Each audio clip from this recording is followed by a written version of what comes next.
Bonjour tout le monde, Mathias Haché, courtier hypothécaire commercial chez PMML. Je suis en compagnie de Francis Charon, président de Bâtimo. Donc, merci d'avoir accepté l'invitation.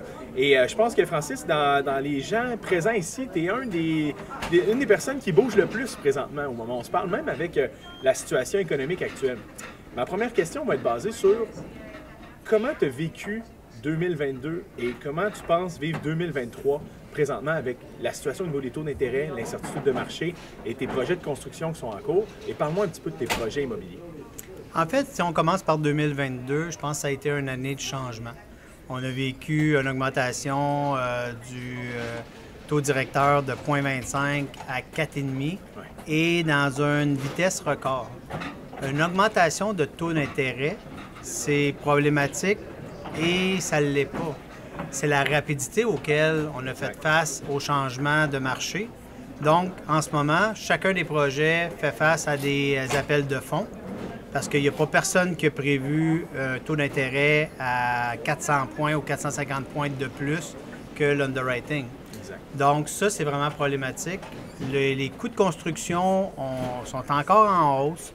Fait qu'on n'a vraiment pas de chance au niveau des coûts de construction, l'augmentation des taux d'intérêt. L'augmentation des taux d'intérêt est égale. C'est quoi la visibilité sur les taux de capitalisation? Donc, c'est quoi les hypothèses qu'on utilise dans notre proforma initial pour faire en sorte qu'on va réussir avec notre investissement? C'est dur de prévoir aussi la porte de sortie dans des moments où, d'une incertitude, comme tu le dis, c'est pas nécessairement la hausse des taux qui est dérangeante, c'est la vitesse à laquelle ça a été fait, qui fait en sorte que tu prévois quelque chose et 2 mois après, on est dans un scénario complètement différent. Exactement. Nous, ce qu'on a fait quand on a vu que le marché était très changeant, parce qu'on a quelqu'un, nous, à temps plein, qui fait juste la revue de marché, la revue des médias pour savoir où est-ce qu'on s'en va avec le taux d'intérêt, où est-ce qu'on s'en va avec le taux de capitalisation, où développer, pourquoi, puis ainsi de suite. Et on a fait notre plan d'action. Moi, je pense que 2022 est une année très changeante. 2023-2024 vont être des années très challengeantes en bon québécois. Oui. Et on a fait le tour de nos partenaires financiers, on a fait le tour de nos partenaires d'affaires, puis on a expliqué c'est quoi notre plan de match. Et la grosse différence, c'est notre intégration verticale. Pour nous, on contrôle l'ensemble de notre processus d'investissement. On est développeur, on est constructeur et on est opérateur et on est très data-driven. Donc, nous, chaque roche, on la tourne de bord et on dit, on peut-tu optimiser davantage notre investissement? Et on a réalisé 5000 portes autour des dernières années. Et on a vraiment pris chacun des métriques de nos investissements, qu'est-ce qu'on peut faire pour l'améliorer, puis ainsi de suite. Donc, on a vraiment un petit edge sur la compétition au niveau du coût de construction parce qu'on est entrepreneur général. On a un petit edge au niveau de l'opération parce qu'on l'a optimisé. Fait que ça nous aide beaucoup dans le contexte actuel.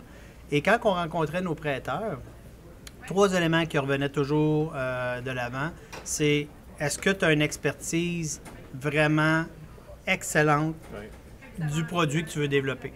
Et quand on parle d'une expertise, on ne parle pas de 200, 300 portes, on parle d'une expertise importante. Est-ce que tu es intégré verticalement pour te permettre de contrôler ton processus d'investissement? Et la dernière question qui tue, est-ce que tu as les capacités de réinjection et des capacités de réinjection importantes? Et si tu réponds non à une des questions, bien, la porte est fermée. Donc, les prêteurs, présentement, sont sur un mode d'aguet parce que je crois qu'on l'a déjà vu, les faillites ont commencé. Et pour moi, ce n'est que le début, malheureusement. Il y en a beaucoup qui se sont improvisés développeurs au cours des 15 dernières années, particulièrement dans les dernières années. Et eux, malheureusement, ce n'est pas des professionnels du développement. Il manque des éléments clés dans leur expertise. Et aujourd'hui, on va vraiment faire une ségrégation entre les professionnels du développement. Et il y en a des très bons, j'ai des très bons compétiteurs à qui j'ai parlé durant le forum, que j'ai parlé avant. Puis on est tous à la même place que malheureusement, il y a plusieurs personnes qui ne passeront pas à travers les 2 prochaines années. Effectivement, je suis d'accord avec toi. Il y a beaucoup de choses dans ce que tu viens de dire, mais know your numbers, hein? Je pense que c'est hyper important à ce moment-ci. Et deuxième chose, on parle de réinjection de liquidité. C'est important, ça a toujours été important, mais encore plus aujourd'hui. faut comprendre que les investisseurs qui réinjectent des capitaux, bien, au final, on réinjecte dans un projet qui va générer quand même des rendements qui font du sens. Et avec l'argent qu'on a été capable d'aller chercher avec le marché qui était excessivement bas, des gens qui ont refinancé des parcs, qui ont été capables d'aller chercher énormément de liquidité, bien, il n'y a pas grand-chose à faire avec cette liquidité-là présentement, à part l'immobilier. L'immobilier qui est un placement qui est sûr à long terme si c'est, bien évidemment, know your numbers et contrôler tes coûts de construction. Moi, j'ai des clients qui ont recapitalisé à certains stades, d'autres que non, et ça s'est passé à combien tu payes ton terrain, combien tu contrôles tes coûts de construction. Et de ton côté, au niveau positif maintenant, mettons qu'on y va, dans la prochaine année, on le sait qu'on va avoir des turbulences assez majeures. 2024, touchons du bois, s'il vous plaît, mais espérons que les taux commencent à se stabiliser ou redescendre. Vous, quand vous faites vos projections, vous vous projetez, j'imagine, dans le temps. C'est quoi les points positifs que tu vois éventuellement dans le marché de la construction? Parce qu'il y en a, là, on en a vu aujourd'hui. Qu'est-ce que toi, tu penses qu'il va y avoir de positif au niveau de la construction dans les prochaines années? Bien, il y a deux éléments.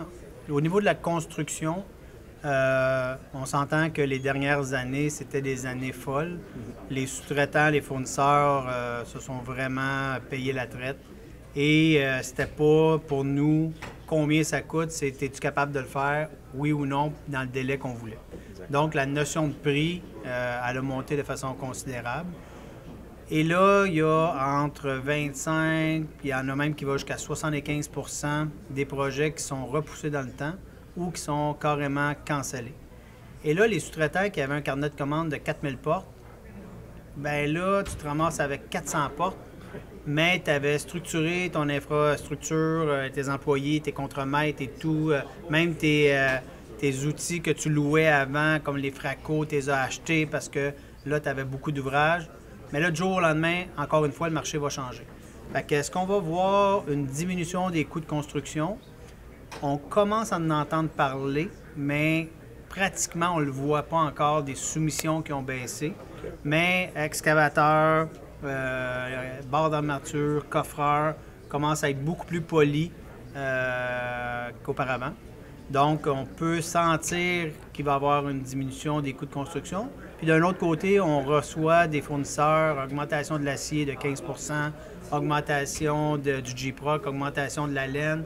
Donc, on dirait que les fournisseurs n'ont pas compris ce phénomène-là. Fait que là, au niveau de la construction, on est encore dans le néant de dire ça peut-tu stabiliser, ça peut-tu baisser de 5 %, ça peut-tu baisser de 10 %. Fait que ça, c'est le côté construction. Le côté positif de la situation actuelle, c'est que l'indexation, on était toujours à du 2-3 % qu'on mettait dans nos proformas, mais le 3 % n'existe plus là. Fait que quand on voit une inflation à 6, 7, 8 %, mais quand on arrive avec une augmentation du loyer de 7 % mais personne n'est surpris, là. Mécontent, parce que la capacité de dépenser diminue, mais c'est quelque chose qui est très courant. Là. On regarde dans la région de Gatineau, on parle de 10-12 %, même chose pour la région d'Ottawa.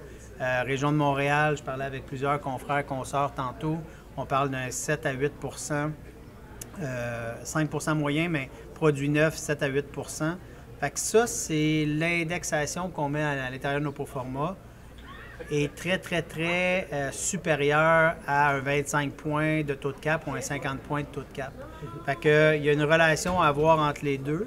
Puis le programme OPH Select de la SCHL a sauvé les meubles. Oui. Définitivement, je pense que c'est 80 % des projets présentement qui passent par ce programme-là. Oui. Si ça n'aurait été de ce programme-là, on serait encore vraiment plus dans la misère. Puis à la fin de la journée, notre industrie est basée sur les fondamentaux. Les fondamentaux, c'est les gens. Donc, les gens, la pénurie de logements est incroyable. On parlait tantôt avec la SCHL là, du nombre qu'on a à rattraper. Il faut doubler ce qu'on a fait dans nos meilleures années. Puis, on sait que c'est entre 25 et 75 % des projets qui sont cancellés. Donc, l'abordabilité n'arrivera pas tant et aussi longtemps qu'on n'aura pas une balance entre l'offre et la demande. Il est estimé à 2036 selon la SCHL. Donc, c'est sûr qu'il est certain que, comme tu disais tantôt, les sous-traitants présentement ont un peu plus je dirais pas de la difficulté, mais oui, on peut quasiment dire ça comme ça, qui ont de la difficulté à obtenir peut-être des contrats futurs, ce qui va créer une fenêtre d'opportunité pour les constructeurs. La plupart des constructeurs se sont mis sur le sideline. Ils regardent, ils veulent voir une stabilisation des taux, ils veulent voir une stabilisation du marché. Donc, les constructeurs qui vont rester présentement dans le marché vont bénéficier de certains points positifs qui étaient par rapport à ça, qui est au niveau des sous-traitants, des choses comme ça, qu'on va avoir peut-être des rabais additionnels qu'on n'aurait pas si tout le monde était dans le marché. Exact. Mais l'équation présentement entre notre investissement et notre coûtant est vraiment pas évidente.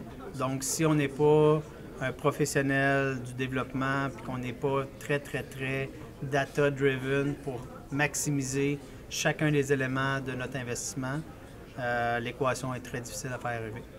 Francis, le meilleur conseil que tu peux donner à un développeur qui commence présentement, je pense que tu viens de le dire un petit peu, mais outre que les coûts de construction, connaître un peu son domaine, c'est quoi le meilleur conseil que tu peux donner? Faire beaucoup d'analyses de sensibilité. Okay. Qu'est-ce qui arrive si le taux d'intérêt augmente de 200 points? Qu'est-ce qui arrive si le taux de capitalisation, au lieu d'être à 4, est à 4,25, 4,50, 4,75? Qu'est-ce que ça prend en augmentation de loyer pour venir combler ces augmentations-là de Est-ce que le marché est capable d'absorber ça aussi? T'sais? Puis souvent, ce qui arrive, ce que je vois, c'est que les gens viennent porter leur pro forma sur notre bureau. On fait le calcul, mais on est déjà très optimiste dans ce qui est au niveau des revenus locatifs. Et là, on dit, écoute, on étire l'élastique au maximum. Là, il y a beaucoup d'analyses de risque qui doivent être faites en amont du projet. Qu'est-ce qui arrive si le coût de construction augmente de 10$ le pied carré? Puis le what if coûte rien en amont, mais peut être fatal quand que le projet est débuté puis que ces choses-là arrivent. Là. Si tu es ami avec le pire scénario et que tu es à l'aise de le faire, oui, fais-le. Exactement. Francis, un gros merci. Merci. Très intéressant.